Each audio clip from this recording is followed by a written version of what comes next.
IVM. There's a quick survey to fill out on ivmpodcast.com/survey. It lets us know a little bit more about who's listening to us. And you know what? We're going to do a few prizes. So, we'll do a random drawing of maybe 10 people and we'll send you all some swag. Remember, that's ivmpodcast.com/survey where you can fill out the survey.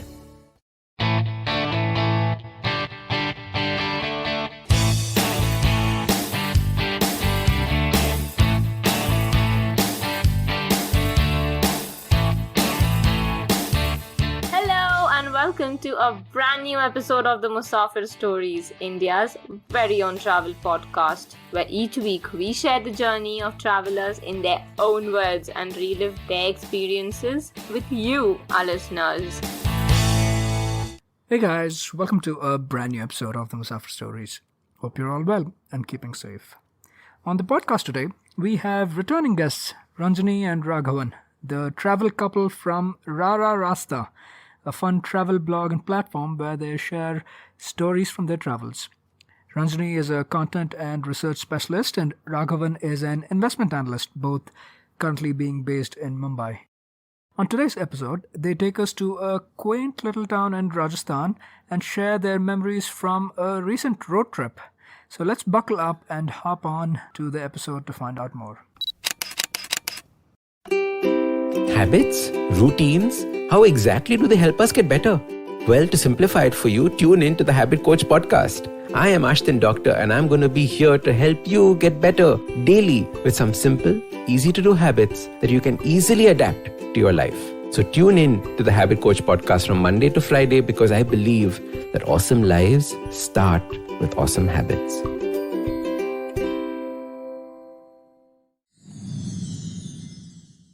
So with that introduction, we'd love to welcome back the travel couple, Ranjani and Raghavan from Rararaasta.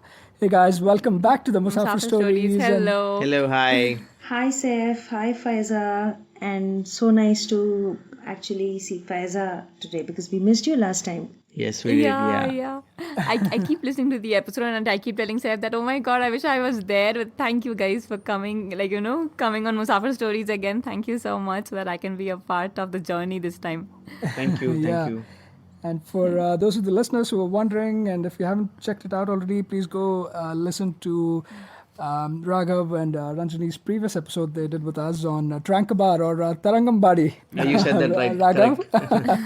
I got that right, yeah. So a wonderful episode there covering this quaint little fort town of Tarangambadi. Do check it out. But today we have very different place, although some things might be overlapping. So without much ado, why don't you guys give us a little bit of a background about where you're taking us to today? Okay, so this is definitely separated by quite a lot of distance geographically, and we are going to take you up north, closer to our neighboring country. Last time it was closer to the other neighboring country of Sri Lanka. This time we are closer to Pakistan. So we are taking you to a small place called Bundi. So yeah, it has nothing to do with the Bundi Raita or anything like that. So that's what a person from South India will probably think. But yeah, you read my mind. Yeah, so Bundi is the town that we're taking you to, and if I have to describe this place, assume you're just traveling by road on your vehicle on this highway, and you're probably moving further up north, and suddenly there is this incline, and you see a valley sort of a thing on your left hand side of the road. But then suddenly when you're speeding across, you come across this mountain, and what you would obviously see in a mountain is a lot of brown, a lot of rocks. But then you see something that you probably would have seen only in the Harry Potter movies. I'm no Potterhead because that wouldn't be right, because I've just started seeing in the last 3-4 years. I have not read the books. I'm more of a movie buff. So I just immediately picturized that I was in Hogwarts, and this whole fort sort of a thing. Yeah, absolutely. I generally tend to exaggerate for effect, but here I'm not exaggerating at all. It is just out of that particular scene. and it looks beautiful. It's a huge distraction. You know how they say that billboards on the side of the roads are a huge distraction for drivers. I think this is one of the best distractions, and then you probably should watch when you're driving, because it can totally take your mind and eyes away from the road. It's that beautiful. And thankfully we were not, because in this whole trip in Rajasthan, as we speak through in the next few minutes or sessions, we probably will tell you that, you know, wherever you drive, there is always some fort or the other on the left hand side or the right hand side. You know, there is a plethora of forts, and then you probably will just be wondering, looking into Google Maps and thinking what this is. So it was just that masterpiece that we witnessed, and then immediately we had to take a left and we entered this town. So I think Ranjani can take you through what next, but as far as the opening like scene Raghav was. rightly said, it didn't just look like Hogwarts. You know, when you see Hogwarts, you also imagine that river, right? To cross the river and then reach the castle, and it's exactly the same here. So there's this beautiful lake, Naval Sagar Lake, and once you sit there, you can see the palace or the fort right above it. It's a beautiful, one of the best places I have seen in India yet. So. Oh my God, okay. Yeah, It sounds magnificent. Thank you so much for drawing out such a beautiful picture for the listeners and setting some context of this too. But just in terms of the access and how to get here, could you also draw out like the geographical orientation of where exactly this is? Yeah, so Bundi is close to Kota, very close to Kota, about 30 kilometers from Kota. So usually people would take a train, go to Kota, and then, you know, head to Bundi. But thankfully, because we were on a road trip, we were actually coming from Bharatpur. We had gone to the Bharatpur bird sanctuary, and we didn't want to go to, say, a Jaipur or Jodhpur, because you can always fly into those towns, right? So while thinking of which place to go, I mean, Bundi is something I've read a lot about. That's how we decided to go to Bundi. So it's close to Kota and close to Udaipur and Jaipur also. It's exactly between Udaipur and Jaipur. Yeah, just about 3 hours away from Jaipur is what I read. Yes. So yeah, in terms of access as well, it's pretty accessible from some of the other popular touristy places if you'd like to make it a part of your itinerary. Now, just in terms of the time of the year when you visited, and also how long of an itinerary was this for you?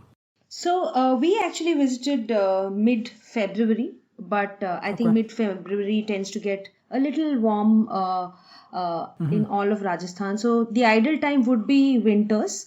Something late November to early Feb would be the best. But a lot of festivals happen. So there's a Bundi festival which happens late October, November. That's a time when a lot of tourists come. So that could also be a good time. Weather-wise, though, we prefer, I think winter is best. The other reason for this is in terms of accessibility itself, Bundi is not a very, so it's not very motorable. So it's not like the usual place where you can take a cab or you can, you know, drive your vehicle. So while we were on a road trip, we had to like park our car for 3 days that we stayed at a point, and then we walked most of the places. We just walked, or of course you could take a auto, but to set the context, Bundi requires you to walk a lot, which is probably why you don't see a lot of Indians visiting this place. Okay. Is it because of the narrow streets, or Narrow why do you streets, say that? of course, narrow streets, but also because so Bundi is, I mean, again, a picture that you can imagine. So it's in between mountains. It's like the center of a valley, and what happens because of that is there are a lot of inclined lanes. So it requires a lot of effort to even walk normally in the town. So which is why I think a lot of Indians don't come there because of this. The other time of the year when I think Bundi is most popular is immediately after monsoons. I think the place, I mean, we would like to go there at that time because strangely for a Rajasthan place, I think Bundi has a lot of greenery after monsoon because of the mountains, and it also has waterfalls and all of those things. So yeah. Okay. Yeah. It's the Aravali ranges, basically, right? Yes, that, that's correct. it's surrounded Yeah. by. And I was also very surprised by how green this was after the monsoons. I was checking out a couple of vlogs, Yeah. and so keep those things in mind. But yeah, like Ranjani mentioned, winters might be your best bet, or even late October when the Bundi festival happens. Yeah, so we were checking out one blog and there was almost water till the guy's ankle when he was walking. And I was telling Saif that, oh my god, that looks difficult. And he was like, you don't come, I'm going to go alone by myself. So yeah, Saif is all ready to go alone. In fact, if you forget all of these things about Bundi, the moment we, obviously because of the way it looks, the moment we entered Bundi, right, we actually told ourselves that this is probably the most beautiful place we've ever been in India. Because Oh wow, okay. one, there were very less tourists. We reached in the afternoon. Yes. It was quite empty. And the whole look of the palace and the empty streets and of course the paintings on the walls, it was like a dream, fairyland sort of place. The other point is, yes, lot many Indians come. In fact, I spoke to a couple of my colleagues. One whose in-laws are stationed in Ajmer, and the other person who's actually got a family back in Jodhpur who grew up there. But both of them haven't been to Bundi. All they have is just heard about it. It happens, right? I have not visited some great places in Tamil Nadu as well. But then, yes, Bundi is definitely not the first choice for many. So makes it one more good reason to visit it. True, absolutely. Thanks Yeah, guys definitely. for setting the context. Yeah. Very popular amongst a lot of the Israeli tourists also, I hear. Right, yeah, like I said, a lot of foreign tourists, and a lot of us, I think we don't even know this, to Raghav's point, right? Maybe that's one of the reasons. But yeah, I think now that we have the geographical context and getting there, etc. set. So and what about the stay, guys? Like, is it easy to book an accommodation online, or how did you guys go about this? Yeah, so I think it's pretty easy to book an accommodation online. So all the I don't think we found a lot of Airbnbs, but there are a lot of Havelis turned into hotels, which you would find on the popular websites. For us, of course, finding an option was very easy because it so happened that we were the only tourists for the 3 days that we stayed in Bundi. And although I had booked a hotel through a very popular website, when I called the owner, he actually didn't find, because probably he wasn't expecting anyone, right? But yeah, it was a great stay. We later learned that that Haveli was probably the best heritage stay in Bundi. And we would totally recommend that you must stay at a Haveli or a homestay, because Havelis have this. I never knew this before going to Bundi. Every room is unique, right? In a Haveli, and you're just spoiled for choices once you go in, so it was great. Yeah, wonderful. So thanks so much for calling all of those things out. And just before we jump into the itinerary and explore a few places, just brief history about the place too. I understand this was initially, I guess, founded, if I can use that word, by the Minas, right? There's a Bunda Mina, after whom it's been named, and eventually there was the kingdom of Hadoti or Hadoti Chauhans that came from the region. So a lot of the influences you'll definitely find in the place of the Chauhans, and obviously later on it was princely state under the British for a few years, finally before joining the Indian Union in 1949. So says Wikipedia, but just wanted to add a little bit of brief historical information too. Now, in terms of the itinerary itself, how do you want to take us around the place, Raghav and Ranjani? Like, where did you guys start off? Why don't you share how your experience was exploring Bundi? So I think with 3 nights, I think it's sort of looks perfect in terms of the number of days. It always happens that once you get to a place and you start liking it, you end up immediately saying, "Oh, we're just staying for 3 nights. Maybe we should book one more." Maybe one more wouldn't be all that bad, because we probably would have headed out to visit a few more places nearby, and probably explored a little bit more, because it is a heaven for paradise for photographers, if you like street photography and so on. and you're always looking for the perfect light and everything, right? So one more day wouldn't have been all that bad. But yeah, I think we reached by afternoon, driving from Bharatpur. That wasn't a difficult ride. It was just about 5 hours. And as we just headed into our homestay, we just dropped our bags. And if this is the kind of thing that you see entering into a town, you wouldn't want to take rest or just lie down. So we immediately changed clothes, freshened up, and then headed out. And then thankfully we spotted a great place for chai, and so I thought that should be our very first spot, and it was no ordinary spot. If Ranjani can elaborate on it. Oh yeah, we of course spotted it randomly, but then later we realized that so this is Krishnaji's chai, okay, and apparently he makes the best chai in Bundi, but we would probably want to say that he probably makes the best tea in the world, because we ended up having tea every day thereafter, and it's not like he just makes the usual one kind of tea. Every time we went, he had a recommendation for us, and just before leaving, he told me, I'll not let you have the usual milk tea today because the heat is up, and your health is most important to me. And he actually suggested a non-milk pudina mint tea. Oh, okay. I feel certain that his tea probably kept me healthy, because we were on a very long road trip and eating out so often, and the temperature had suddenly changed in Rajasthan. But his tea probably kept us fit throughout the trip. Yeah, I mean, he has this. He takes out his stone. There is a random stone that he's probably picked up from the river bank, and he starts crushing his special set of spices.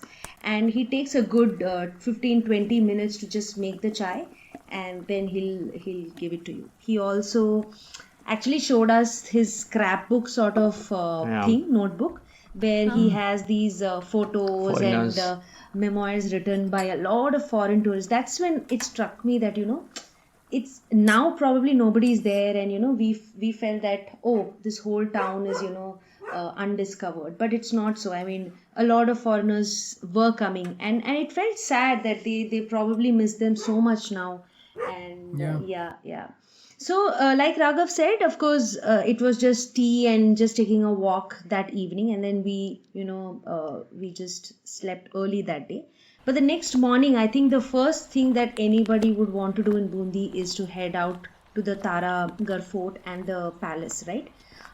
So that's the thing. So the fort probably opens at 8 a.m. So 8 is probably the ideal time to start, because, like I said, while walking on the lanes itself is tiring, walking in the palace is very difficult because it's very steep, and you have to, there's no other help. You have to just climb. So the earlier you start, the better, because otherwise you lose your energy. So while what we did is we actually went into the palace first, and because of that we really got tired by the time, because it took almost 3.5-4 hours for us to just finish the palace. By then it was noon and we couldn't go to the fort. But the fort itself is so it's best if you have a guide with you. But considering the time that we went, and all the touristy stuff wasn't happening in Bundi, it was difficult to find a guide. So going alone is not advisable, because Taragarh fort is quite abandoned, and there's a lot of it looks like a forest, and there's a lot of hiking involved. So unless you have a guide, it's a little difficult. I wouldn't say you shouldn't go. You should go if you head there first. So, we would recommend that you first visit the fort, because it's higher and it takes more energy for you to actually complete the fort. And then come to the Garh Mahal, or the palace complex, which has a lot more stuff to see. So, Garh Mahal, of course, it's divided into different complexes. And the moment you enter through this magnificent gate called the Hathi Pole. It's something like how Buland Darwaza in Fatehpur Sikri might look like. Yeah. And while a lot of locals might tell you that you cannot take pictures and all that. We actually, there was one guard who turned out to be a guide also, and he actually then took us through the rooms and made the whole visit worthwhile. Raghav, do you want to continue? Yeah. So yeah, that was really helpful because I mean, we generally are either too afraid to break rules or we are just too ethical to follow the rules. I don't know what you call it. But then once told, don't take pictures, and then we really did not want to. But then that is how probably they've been instructed. Then we found this guy who was really helpful. And if if I'm Rama, Raghavan is my name, so the guy who helps me obviously has to be Hanuman, right? So this security guard was actually called Hanuman, and so he helped us a lot. I mean, he was I mean, maybe it was because of lack of tourists and lack of crowd, and he just was just feeling lonely and wanting to interact with people. I'm sure they have missed that too. So he was very welcoming. He took us along, taking us to certain segments which we wouldn't have discovered ourselves, because some parts of the palace are a little set apart. They are dark. You might be afraid of bats and so on. But then I think with his help we got through those places, and then he took us to a couple of interesting I think it's the Jula that you should probably talk about, right? Which Yeah, you so saw. I'll just touch upon all the main places inside the palace. So there's the Chhatar Mahal, which is the main king's palace, right, where the king used to stay. And of course, there's a Diwani Khas kind of setup very close to the palace. After the Chhatar Mahal, there's the Fool Mahal, which was probably the queen's palace. And once you enter Fool Mahal, that's when this whole painting thing starts. And Bundi is very famous for the Hadoti painting, right? So the walls are all adorned with beautiful paintings. I think we were told that the paints itself come from, crushed gems. So gemstones are crushed, and that's how the paints come up. So Fool Mahal, the only sad part is a lot of these paintings are no longer maintained so well. So there are a few rooms which were inaccessible. Of course, the guide can let you see it upon request, but otherwise they were closed. And then there's the Badal Mahal, which is the palace that the king built specially for his prince. So Badal Mahal has this very beautiful roof painting, which actually explains all the rag, the Indian classical music rags in painting form. And then there are all these depictions of daily life and all of those things. So like Raghav said, the thing is that the Ghar Palace and the Taragarh Fort, right, they are maintained by different authorities, right? So the palace is still maintained by the private family, because of which I think they're taking it slow, and there are a lot of rooms that we were told have about 30 or 40 lakh bats within them. So they're still clearing them. And which is why I think I think within a couple of years these will be better maintained, and the paintings and all of that might be restored. But within the Ghar Palace, there is one particular section called the Chitrashala, which is maintained by ASI, and that has more restored paintings and well maintained paintings. So Chitrashala will give you a full idea of what exactly the Hadoti painting is. Chitrashala was also the room, we were told, where the king actually had his parties and meetings and all of those things. Yeah, and of course there's so when we find these places, we often take inspiration from Instagram and magazines and stuff. So I had seen one picture on Instagram of a very large jhula inside Bundi Palace, and I couldn't find that at all even after the whole tour was over. And I went and showed our guide, I want to see this jhula, right? And then he took me through this cave sort of passage, and then there we were right in like a compound sort of place, and there was this very huge swing. So I had not seen anything like this before in India. It seems that the queen and her friends, they would actually play here and worship their gods here. That's what this whole compound was meant for. And I'm glad that he took me there. That's when he told me that this place is still getting cleaned up, and maybe a couple of years down the line it'll be a cleaner and better place to come. Yeah, definitely. And even by all you've been saying, right, it seems like a complex of all of these different palaces, like many palaces within the overall big Gad Palace or the Bundi Palace, like people usually refer to it as. And each one is so unique, right? Like you said, this even from this Jhula or the Jhula Chowk, I believe is what it's referred to as, Right. to the Hathi Pole with those two elephants at the entrance, and the Chatar Palace or the Chitrashala with those miniature paintings.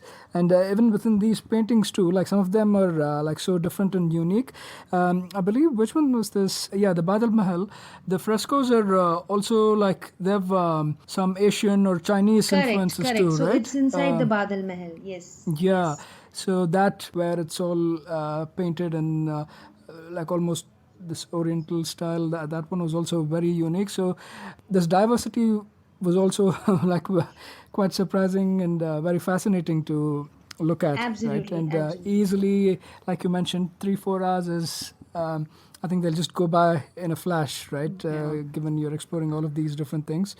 So yeah, I'm sure you enjoyed those, and it's definitely worth spending like a good chunk of your time. Yeah, I think half a day would go just for the palace and the fort.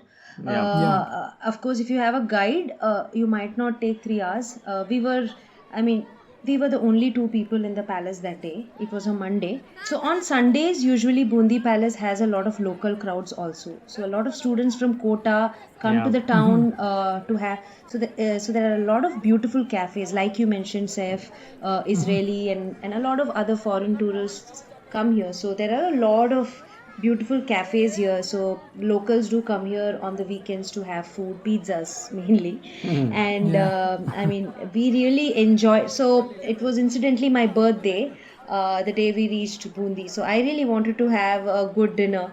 And I was very sad to know that a lot of cafes were closed because there were no foreigners anymore, and even Indian tourists, there were hardly any.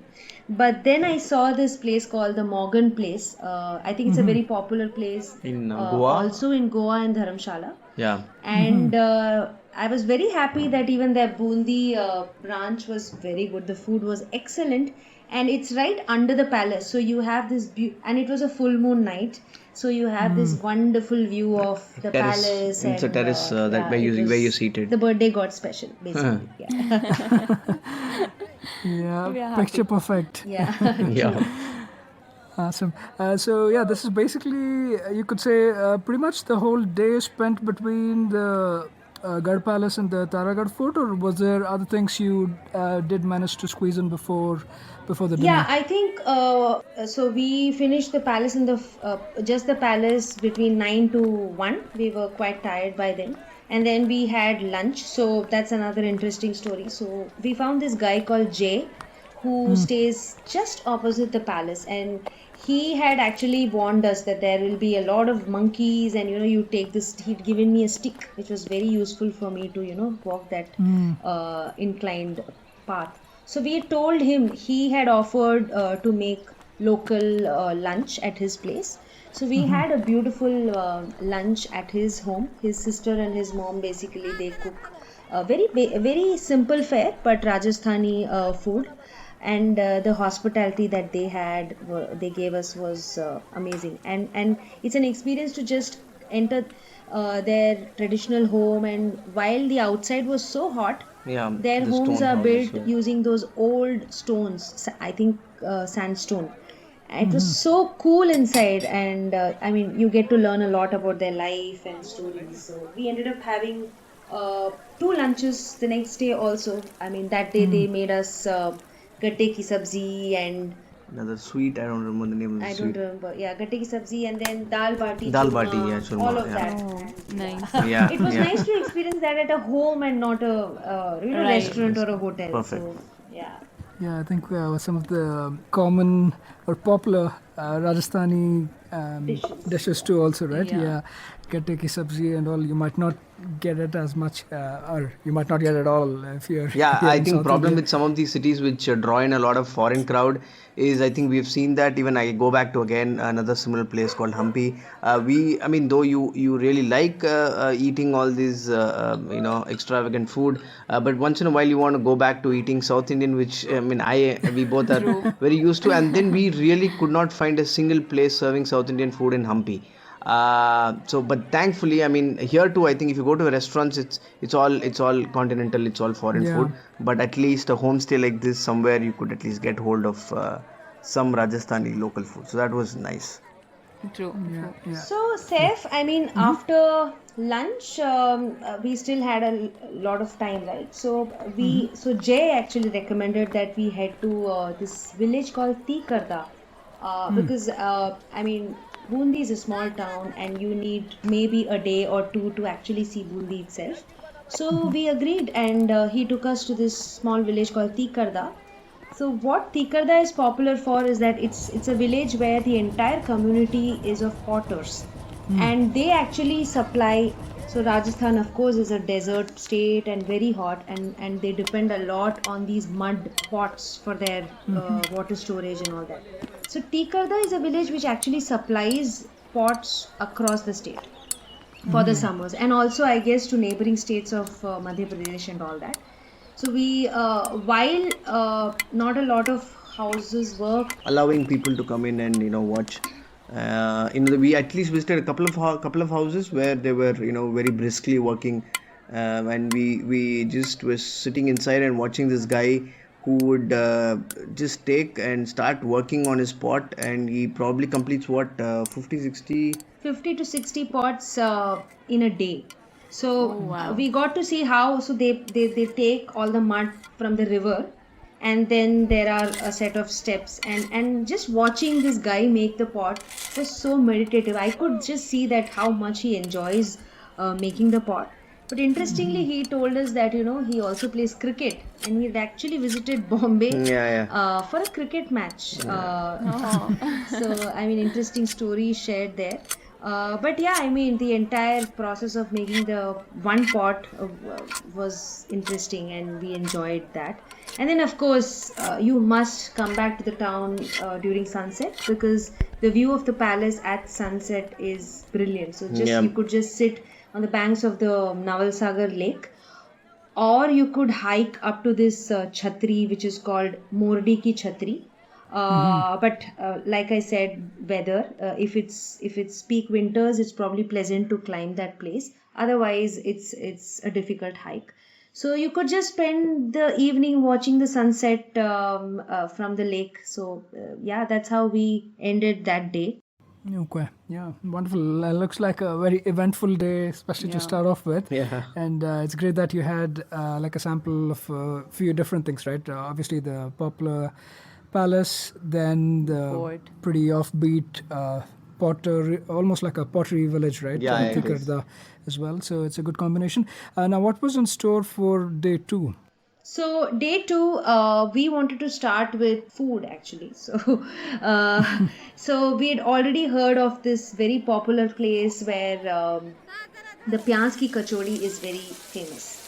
And but Raghav is a big poha fan. So everywhere he goes, he only wants poha.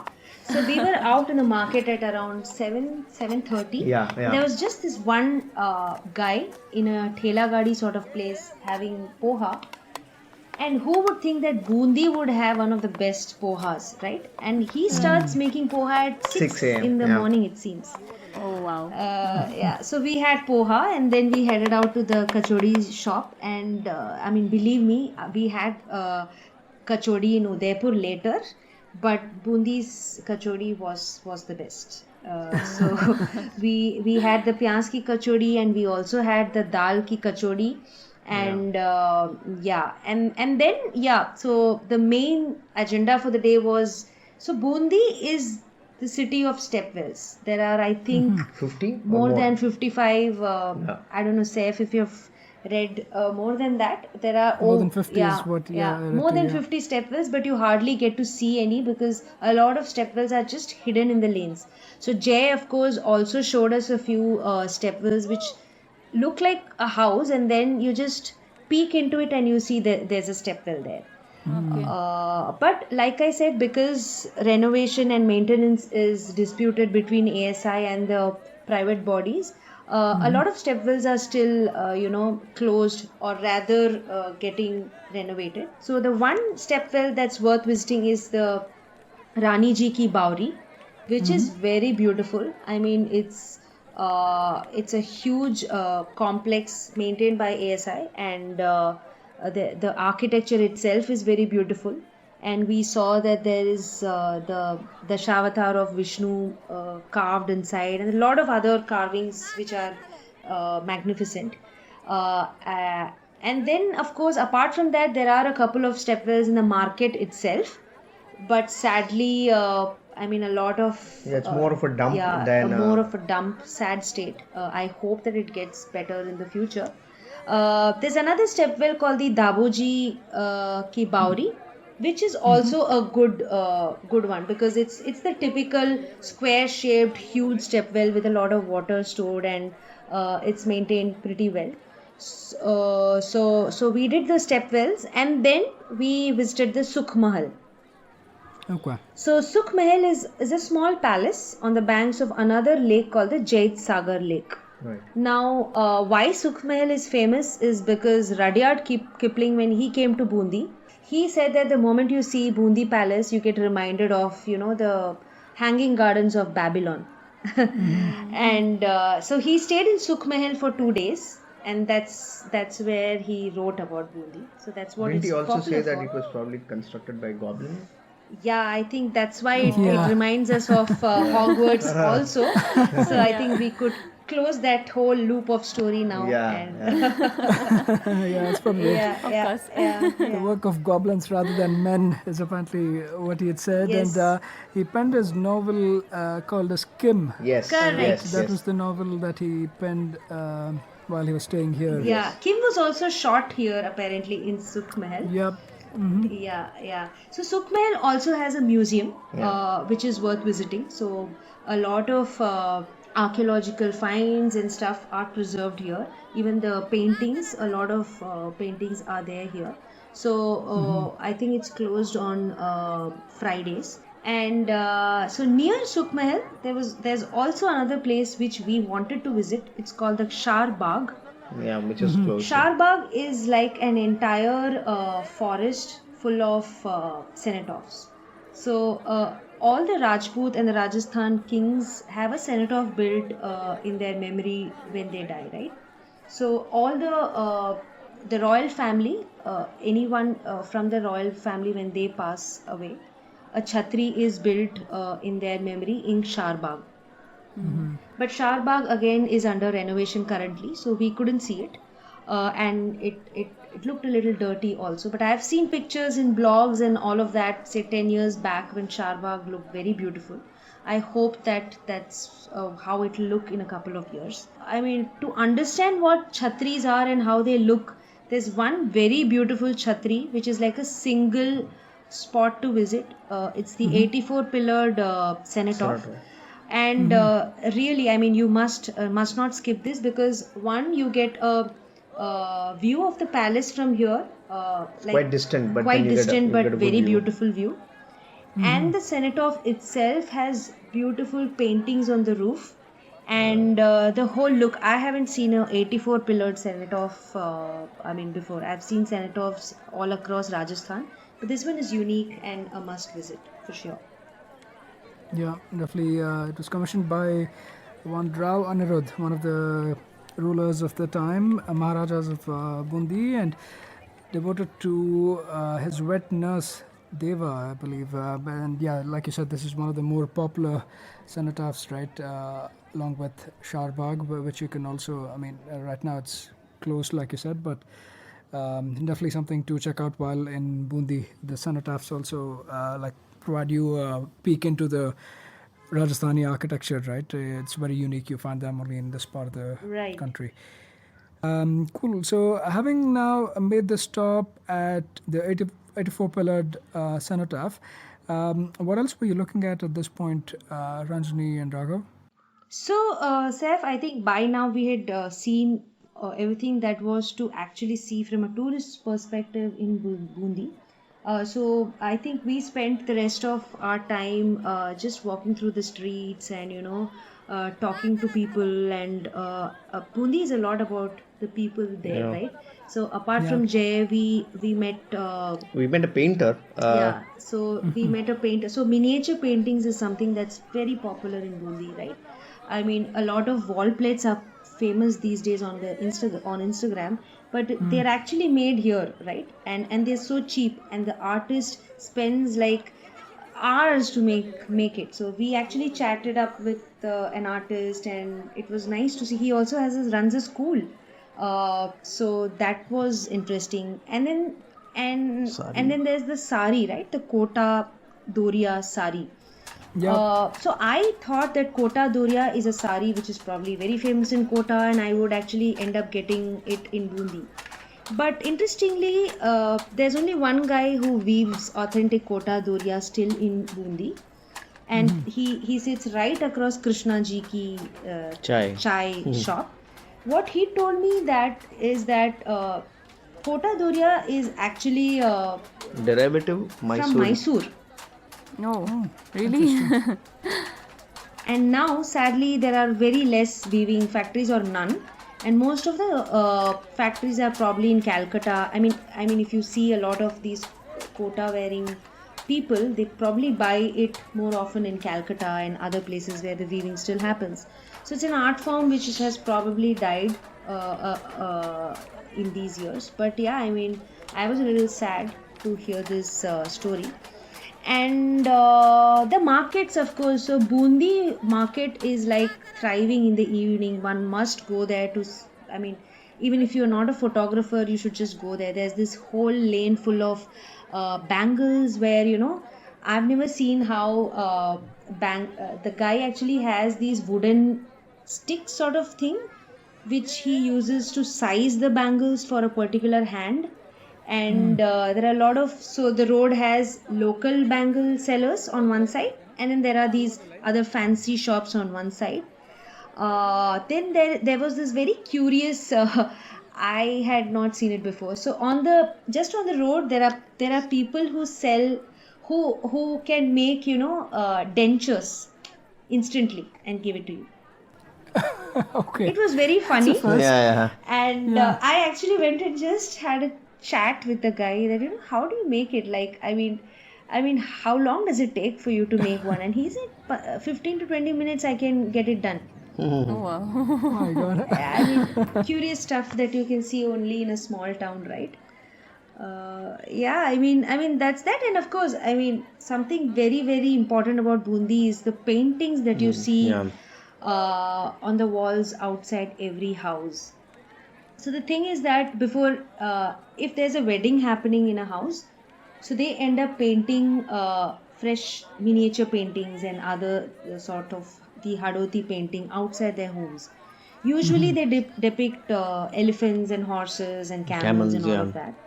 But Jay told us that the reason why they do that is because elephant Is signifies for strength. power, Yeah. horse signifies luck, and Yeah. camel signifies Love. All, I mean, three things that probably define a healthy marriage or family.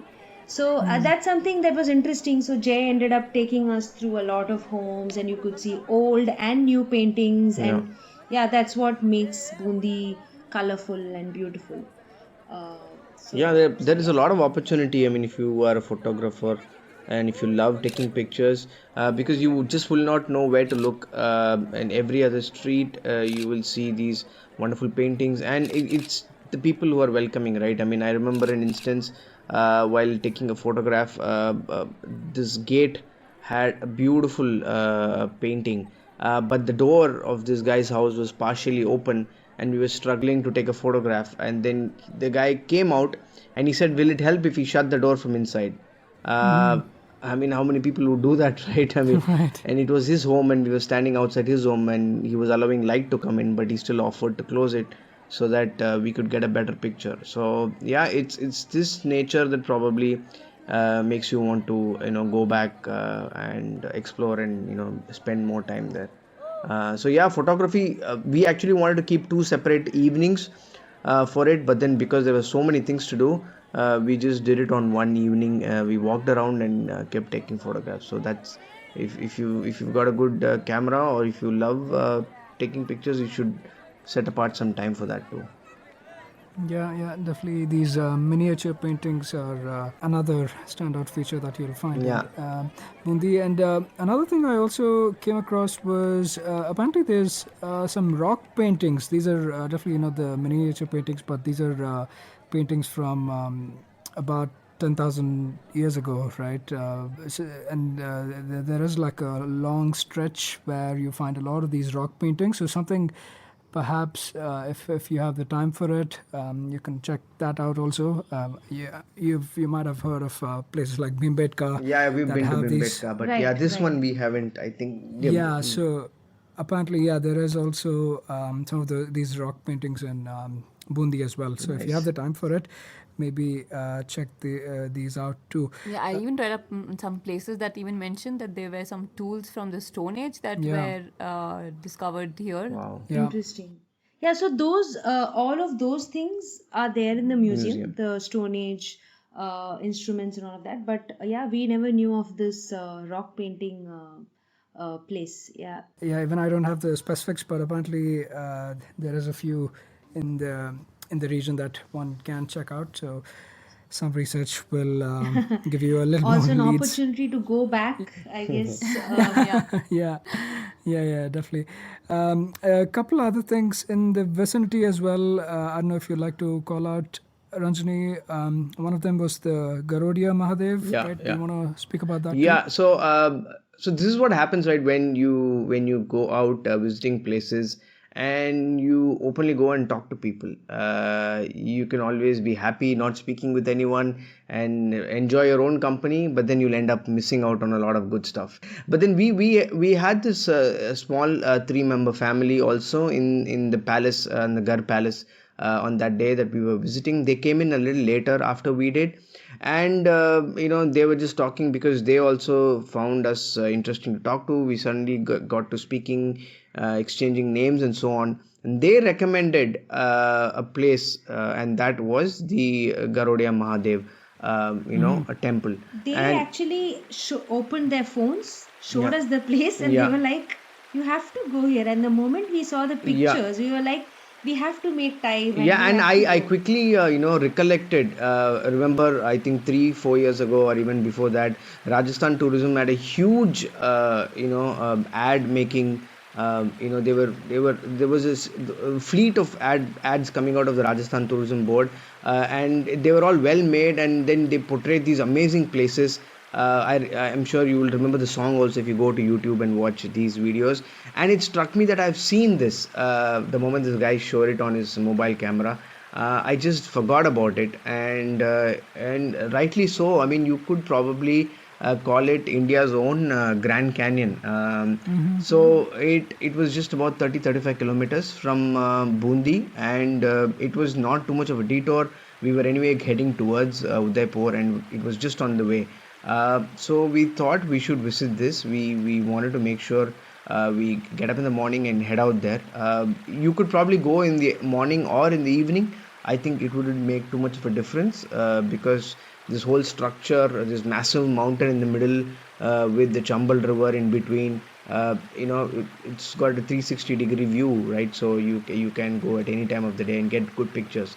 But the moment we reach there, I mean, you have to pay a certain amount, and the access road doesn't give you any idea that this is what you're going to head into, and you're always in doubt whether we have come to the correct place. And then finally, when you come there, you just park your vehicle, and then you just walk a few steps, and then you are at the edge of the mountain, and then all you see is the Chambal River flowing, and then in the middle there is this huge rock. So you can't reach that rock, but that is what gives you the view, the rock in the middle and the river around.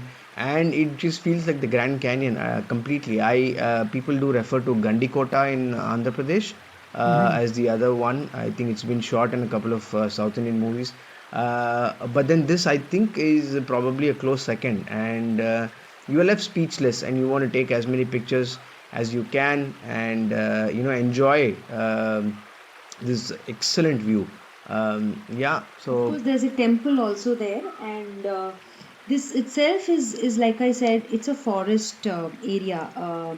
So it's a beautiful. You can spend a lot of time here. I mean, it's quiet, and apparently you can spot panthers. yeah. If you are lucky or unlucky, I don't know. But yeah, I mean, we actually, I remember we were very happy there. We had reached right in time for breakfast. We were just sitting and having breakfast, and I suddenly felt this hand on my thigh. And I just look around, and there's a monkey Not a there. panther, a monkey. So yeah, I mean, you've got to be a little careful. Thankfully, these monkeys are wild, so they didn't come attack us or snatch the food or anything like that. But yeah, I mean, this is a must visit. It's very close to Kota. It could be a little far if you're just staying in Bundi, but 30 kilometers is nothing. So Yeah, definitely. Almost like the cherry on top of the cake, right? If you haven't had enough of variety and diversity in Bundi, there's definitely this Garudia Mahadev, the canyon, if I could say so, to visit and add to it. There's also the Ramgarh Vishdhari Wildlife Sanctuary that's not too correct. far away from Bundi. So that's another thing. Again, like I said, if you want to extend this beyond the 2-3 days, you can always add these other things in the vicinity and make this a longer itinerary. But overall, Ranjani and Raghav, thank you so much. It just like what you said at the beginning, it almost feels like that fairy tale town, very Yeah. quaint, Yep. has a variety of things to offer, right from these forts to beautiful palaces to miniature paintings to Nature. stepwells, lakes. Yeah. I think I can go on, Waterfalls, but we actually missed the yeah. waterfalls. I've seen the pictures, and I really want to go back just for the waterfalls. There's more than one reason for you to go back, as we've discovered even just from this conversation, and I'm sure there's many more that we haven't covered. And if nothing, you can always go back for the kachoris, right? The course. pyaz Yeah, kachori, very dal true, ki very kachori. true. Absolutely, yes. Yeah, a lot of these things. Any final call outs, Ranjani, Raghav, in terms of Bundi or just in terms of even calling out how one can follow your travels, follow your work through social media or the blog? Do you want to call those things out, please? Of course, of course. So if you liked what you heard, please do check out our Instagram page, rararaasta, rararaasta. A lot of India travel is what you'll find there. Yeah, that's about it. But Saif, there's something else that came to our mind when we were chatting up. Bundi is the city of stepwells, and you were mentioning about how, the sad state of stepwells and all of that, right? Interestingly, just before going for this road trip, I was listening to a podcast about stepwells, and it's so strange. Stepwells is a concept which is very unique to India, and somehow it's not been copied by any other country. And like stepwells were a mode of conservation, right? Water conservation. And I wonder why can't we actually go back and start using these stepwells, and a lot of our water problems are going to sort, right? If we just do Right. that. So we also got the chance to actually visit Chand Bauri, which is India's biggest stepwell, again in Rajasthan. But yeah, I mean, these are all just tourist monuments or archaeological sites now and no longer in use. But I'm sure that if people are listening, conservation steps could be done, and a lot of small, lesser known stepwells can be maintained by the communities and households themselves. So in Bundi, we heard that a lot of small bauris are maintained by individual families and are still in use. So something like that. I think stepwells, if we get to know how to use them, a lot of our water problems will get sorted. Yeah, no, I think that's yeah, a brilliant idea. very valid thought Yeah. too, and hopefully we can explore some of those opportunities. But yeah, it's been brilliant chatting with the both of you all this while. And again, thank you for taking us to this lovely, quaint little town of Bundi. And I'm glad Faiza could also come and chat with you. Yeah, we're Thank you, glad guys. to. Yeah. Yeah. And we'll add links to your to your Instagram page in the show notes section. So thank you so much. It was a fun journey. And thanks a lot. Thank you. Thanks, Faiza. Thanks, Saif. That was yet another great episode on the Musafir Stories. Make sure to show us some love by sharing the podcast with your friends and family. We are on Instagram and Twitter at Musafir Stories. If you like this podcast, don't forget to check out other interesting podcasts on the IVM network. You can listen to us on the IVM podcast app or the website. Follow us on our social media. We are at IVM Podcasts on Twitter and Instagram. Hey, it's been another great week on the IVM Podcast Network. On Think Fast, Varun and Suchita do a rundown of the Zilingo drama and discuss Amazon Prime's show slate. On The Wire Talk, Siddharth and Professor Ashutosh Varshni comment on the rise of communal violence in India.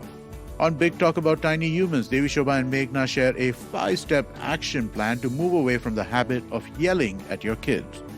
On All Things Policy, the Takshashila folk discuss how NFTs could revolutionize policies. And on Hansvani, a cook teaches the art of living to neglected children in the story Bacche or Bawarchi. Do follow us on social media. We're IVM Podcast on Twitter, Facebook, Instagram, and LinkedIn. And remember, if you're following this show or any of our other shows for that matter, please do tell a friend. Word of mouth is one of our biggest, most helpful things you could do for us. We'd really appreciate that. And also, don't forget to rate us on any of the platforms you're listening on. And you can also check us out on YouTube. Go check out ivmpodcast.com/YouTube. You get a list of all of our YouTube channels there. We're also doing a small listener survey to better understand how you respond to our shows and the advertising on the network.